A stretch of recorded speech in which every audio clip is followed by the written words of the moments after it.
आज पेरिस बंद है, न्यूयॉर्क बंद है, बर्लिन बंद है, इटली बंद है, अमेरिका, इंडिया और न जाने कितने देश लॉक्ड डाउन हो चुके हैं। लेकिन चाइना के सारे शहर खुले हुए हैं। वुहान सिटी से निकला ये वायरस दुनिया भर के लाखों किलोमीटर दूर देशों तक पहुंच गया है, लेकिन वुहान सिटी के पास चीन की राजधानी बीजिंग और आर्थिक राजधानी शंघाई के पास नहीं पहुंचा।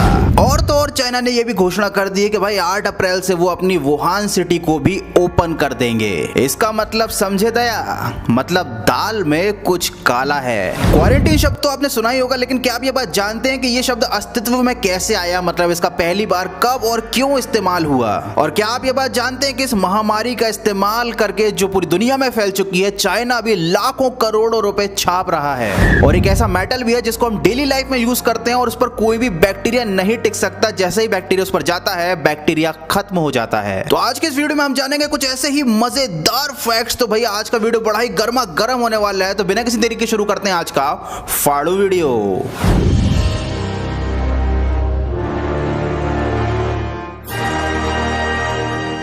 स्पेन के डेप्यूटी प्राइम मिनिस्टर हो या प्रिंस चार्ल्स हो या और भी बड़े बड़े नाम हैं जिनको की इन्फेक्शन हो चुका है। लेकिन सोचने वाली बात यह है कि चाइना के किसी भी बड़े पॉलिटिशियन को यह वायरस नहीं लगा। चीन के लोग पिछले कई दशकों से सांप, चूहे, चमगादड़ जैसे जानवर खा रहे हैं। और चीन ही क्यों, पूरी दुनिया में ऐसे बहुत सारे देश हैं जहां पर ये जानवर खाए जाते हैं और कई सालों से खाए जा रहे हैं। लेकिन अचानक से एक ऐसा वायरस इस दुनिया में आ जाता है जो कि पूरी मानव जाति के लिए बहुत बड़ा खतरा बन जाता है। लेकिन यह खतरा केवल दूसरे देशों के लिए है, चीन के लिए तो यह फायदे का सौदा है, क्योंकि इस वायरस की वजह से चीन को हो रहा है करोड़ों डॉलर का फायदा।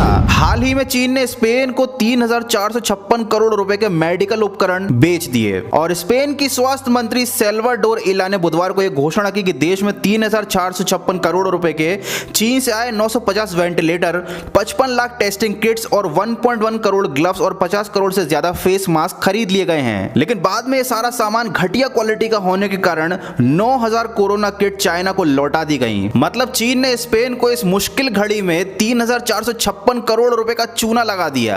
और यही नहीं, ये जो मास्क आप लोग शान से पहनकर मार्केट में घूम रहे हैं जो कि मेड इन चाइना है, तो मैं आपको बता दूं कि नीदरलैंड ने घोषणा की है कि चाइना से आए हुए ये फेस मास्क आपकी वायरस से किसी तरीके से प्रोटेक्शन नहीं कर रहे हैं। ये बहुत ही सस्ती और घटिया क्वालिटी का मास्क है जिनको केवल प्रॉफिट कमाने के लिए मार्केट में चाइना ने बहुत पहले से उतार दिया था।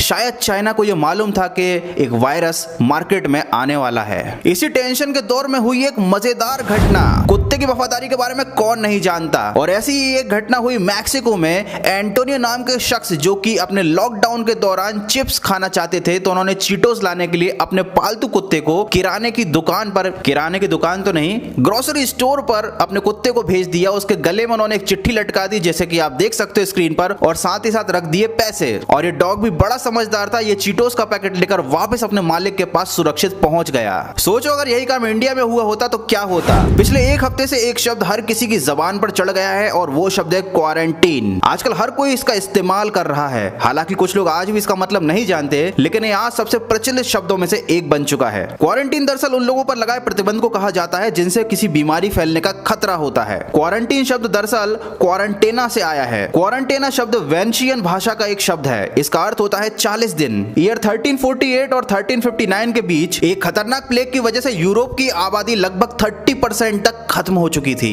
इसके बाद यूरोप और क्रोएशिया में आने वाले बाहर के लोग जो कि जहाजों से आते थे, उनको 30 दिन के लिए एक द्वीप पर रखा जाता था, ताकि वो लोग जो इन्फेक्शन अपने साथ लेकर आए हैं वो वहीं तक सीमित रह जाए और बाकी लोगों तक ना फैले। जब लोगों को 30 दिन के लिए अलग रखा जाता था तो इसको बोला जाता था ट्रेंटाइन, और उसके बाद इस अवधि को बढ़ाकर 40 दिन कर दिया गया और उसको नाम दिया गया quarantine. Bill Keevil, professor of environmental health care at the University of Southampton ने कहा है कि भाई कॉपर की सरफेस पर वायरस, मतलब वायरस नहीं रुक सकता, ये नष्ट हो जाता है। इंडिया को भी कॉपर की इस क्वालिटी के बारे में मालूम था, तभी पुराने जमाने में सारे बर्तन कॉपर के हुआ करते थे। और आज भी सारी डेवलप्ड कंट्रीज में हॉस्पिटल के जो बेड होते हैं उसके हैंडल्स कॉपर के होते हैं। ये बात अलग है कि कॉपर काफी महंगा पड़ता है और स्टेनलेस स्टील के मुकाबले थोड़ा सा कम अट्रैक्टिव दिखता है, और इसीलिए इंडिया और थोड़ी सी कम डेवलप्ड कंट्रीज में स्टेनलेस स्टील को ज्यादा प्रेफर किया जाता है। तो आप लोगों को क्या लगता है, क्या वापस से हम लोगों को कॉपर के इस्तेमाल को बढ़ा देना चाहिए? हाल ही में यूपी के बुलंदशहर में एक ऐसी घटना हुई है जिसने की धार्मिक एकता के एक बहुत बड़ा एग्जाम्पल सेट किया है। हुआ यूं कि हिंदू परिवार के एक बुजुर्ग की मृत्यु हो गई और लॉकडाउन के चलते उनके दूर के रिश्तेदारों में से कोई भी उनकी अंतिम शव यात्रा में नहीं आ पाया। जैसे ही इस बात का आसपास के मुसलमान लोगों को पता चला तो तुरंत उन्होंने न केवल अर्थी को कंधा दिया बल्कि शव यात्रा को राम नाम सत्य बोलते हुए शमशान घाट तक ले गए और वहां विधि पूर्वक उनका अंतिम संस्कार भी कराया। तो लॉकडाउन के चलते चूंकि लोगों का घर से बाहर निकलना बंद है, लेकिन फिर भी अगर आपके आसपास कोई ऐसा व्यक्ति हो जो वाकई में जरूरतमंद हो